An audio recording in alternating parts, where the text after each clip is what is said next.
Assalamualaikum warahmatullahi wabarakatuh. Nama saya Nurul Nabila Basino, nombor matrik 054660. Pada hari ini, kumpulan kami akan menerangkan tentang gangguan komunikasi dalam kelas atas talian. Pada era COVID-19 ini, telah berlakunya perubahan komunikasi pembelajaran terhadap pelajar. Pada suatu ketika dahulu, pelajar akan melakukan komunikasi secara bersemuka antara satu sama lain.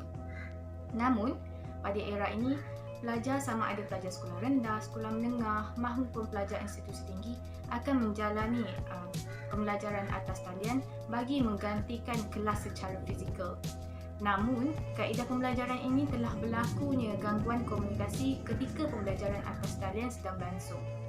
Ianya disebabkan beberapa faktor yang menyumbang kepada gangguan komunikasi atas talian. Secara umumnya, komunikasi merujuk kepada satu proses penukaran maklumat dan idea antara dua pihak atau lebih manusia untuk menghasilkan tindak balas yang diharapkan. Menurut Sulaiman Masri 1997, komunikasi bermula apabila satu mesej daripada pengirim dipindahkan menerusi alat atau saluran tertentu kepada penerima yang kemudiannya akan memberi maklum malas mesej tersebut. Gangguan pula ditakdirkan sebagai bentuk halangan yang berlaku ketika proses komunikasi. Gangguan berlaku di mana mesej yang disampaikan tidak jelas ataupun tepat. Hai, Assalamualaikum warahmatullahi wabarakatuh. Nama saya ialah Fisti Nina Batrisya binti Muhammad Razaki dan nama matrik saya adalah 054849. Saya akan menerangkan tentang bentuk medium sosial yang digunakan di zaman teknologi terkini. Dalam meniti arus kemodenan ini, kemajuan teknologi kini dilihat semakin berkembang pesat di seluruh dunia, tidak kira di negara Malaysia maupun di negara luar. Kewujudan teknologi ini dijadikan sebagai medium yang direkabentuk oleh manusia untuk memudahkan, mempercepatkan dan juga mengurangkan penggunaan tenaga manusia. Jadi persoalannya, bagaimana kemajuan teknologi ini memberi impak kepada cara kita manusia berkomunikasi? Pada masa kini, terdapat banyak medium sosial yang digunakan oleh individu untuk berkomunikasi antara satu sama lain. Seperti mana yang kita lihat, terdapat banyak platform media sosial yang telah wujud di era kini seperti Facebook, Instagram, Twitter, WhatsApp dan pelbagai lagi untuk digunakan sebagai medium komunikasi. Sudah terang lagi bersuluh, masyarakat kini lebih gemar akan penggunaan teknologi moden sehinggakan bagaimana cara kita berkomunikasi telah pun berubah. Sebelum terciptanya segala kecanggihan teknologi ini, manusia berkomunikasi secara berhadapan dan juga menggunakan medium sosial tradisional, iaitu seperti surat-suratan, telegraf dan juga burung merpati. Dengan ini, kita dapat lihat bahawa teknologi telah banyak membantu manusia untuk berkomunikasi antara satu sama lain tanpa mengira had jarak dan masa. Kemunculan teknologi ini sudah cukup untuk melengkapi kehidupan seseorang individu, terutamanya dalam kalangan belia pada zaman kini. Golongan belia yang juga dikenali sebagai generasi Y telah lahir dalam era globalisasi yang juga digelar sebagai zaman elektronik. Lebih-lebih lagi pada era pandemik ini, golongan belia yang sedang melanjutkan pelajaran wajib menggunakan alatan teknologi untuk menuntut ilmu. Di sini terdapat banyak komplikasi untuk mengakses talian disebabkan faktor-faktor tertentu. Seterusnya, sahabat saya Iznul Hakimi yang kacak lagi bergaya akan menerangkan tentang faktor-faktor gangguan komunikasi di atas talian. Assalamualaikum warahmatullahi wabarakatuh. Nama saya Iznul Hakimi bin Uzri. Nombor matrik saya ialah 054458. Baiklah, hari ini saya akan beritahu tentang penyebab-penyebab yang menjadi gangguan komunikasi semasa kelas dalam talian. Yang pertama adalah berlaku berlebihan lonjakan kapasiti dalam penggunaan internet. Baiklah, seperti yang kita sedia maklum, PKP ataupun Perintah Kawalan Pergerakan diumumkan semua pelajar dan semua orang melakukan kerja-kerja dari rumah, iaitu melalui internet. Apabila kelas dalam talian diadakan, semua pelajar menggunakan akses internet dari setiap sudut di negara. Oleh itu, berlaku lonjakan kapasiti pengguna yang berlebihan yang menyebabkan trafik ataupun pelayan di internet menjadi tidak lancar dan seterusnya capaian internet menjadi perlahan. Perkara ini menjejaskan aktiviti seharian pelajar seperti menghantar kerja-kerja sekolah melalui email ataupun kepada beberapa portal universiti, ataupun mengalami kesusahan untuk masuk ke kelas melalui platform pembelajaran atas talian seperti Google Meet ataupun Webex ataupun beberapa platform pembelajaran atas talian yang lain.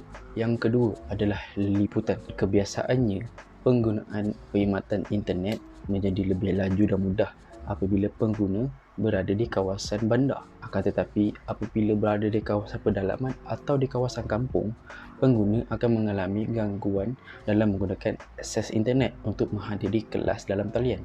Ini berlaku disebabkan kurangnya menara komunikasi yang dibina di kawasan kampung yang menyebabkan kekurangan atau tiada liputan di kawasan tersebut.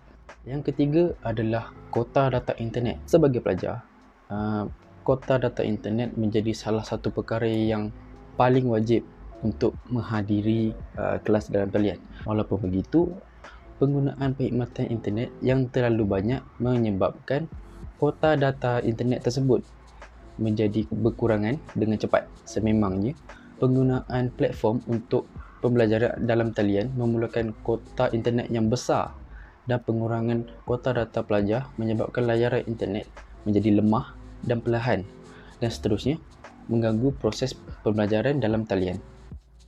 Assalamualaikum warahmatullahi wabarakatuh. Saya Nur Farah Husna binti Aswad dan nombor matrik saya ialah 054758. Seterusnya, saya akan memberi beberapa cadangan serta pendapat bagi mengatasi masalah gangguan komunikasi kelas atas talian.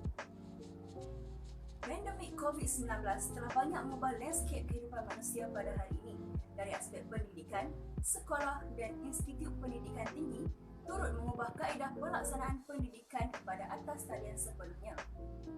Pembelajaran atas talian ini sebenarnya mampu menghasilkan seseorang yang mempunyai kemahiran pembelajaran sepanjang hayat.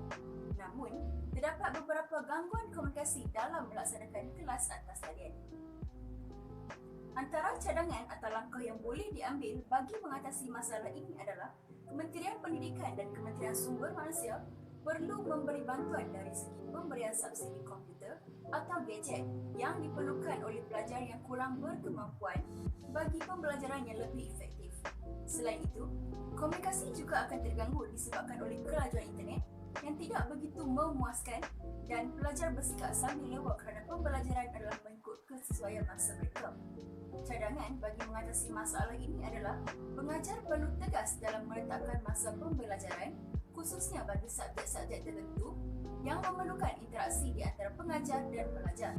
Pembentangan pengajaran juga boleh dirakam melalui video terdahulu dan dihantar kepada pelajar kerana ianya lebih berkesan dan mudah untuk pelajar mengulang semula video tersebut. Oleh itu, kita perlu menyesuaikan diri dengan cara pembelajaran norma baharu ini.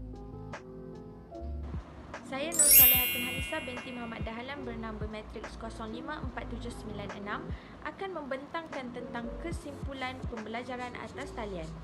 Penularan wabak COVID-19 memberi impak kepada pelbagai sektor termasuk juga sektor pendidikan. Kebanyakan negara telah mengarahkan penutupan sementara institusi pendidikan sebagai sebahagian daripada langkah untuk membendung penyebaran pandemik COVID-19. Bagaimanapun, pandemik COVID-19 mungkin memberi peluang kepada kita untuk melihat semula dan mengubah sistem pendidikan yang ada untuk mendidik anak-anak kita dengan lebih baik pada masa hadapan. Pembelajaran atas talian yang melibatkan penggunaan teknologi maklumat dan komunikasi (ICT) termasuk alatan mudah alih seperti komputer riba dan telefon bimbit serta rangkaian internet boleh dikatakan selaras dengan agenda membentuk ruang pembelajaran yang berteraskan teknologi kepada generasi pelajar sekarang. Dalam tempoh sekatan pergerakan akibat COVID-19, pembelajaran dalam talian bukan lagi satu pilihan tetapi keperluan. Sehubungan itu adalah penting untuk kita memastikan tiada pelajar yang terpinggir atau tercicir dalam peralihan pembelajaran ke platform atas talian. Perkembangan penggunaan teknologi dalam pendidikan adalah untuk memudahkan pengajaran dan pembelajaran pelajar, bukannya menyusahkan mereka sehingga mencetus masalah sosial dalam keluarga. Memandangkan kesan COVID-19 adalah berpanjangan, kerajaan seharusnya membantu dalam hal pembelajaran anak-anak bagi keluarga yang miskin supaya boleh mengurangkan beban kehidupan mereka. Akhir kata, Krisis COVID-19 sebenarnya telah memaksa kita untuk mempercepatkan kewujudan persekitaran pendidikan yang berinovasi dan berteknologi tinggi.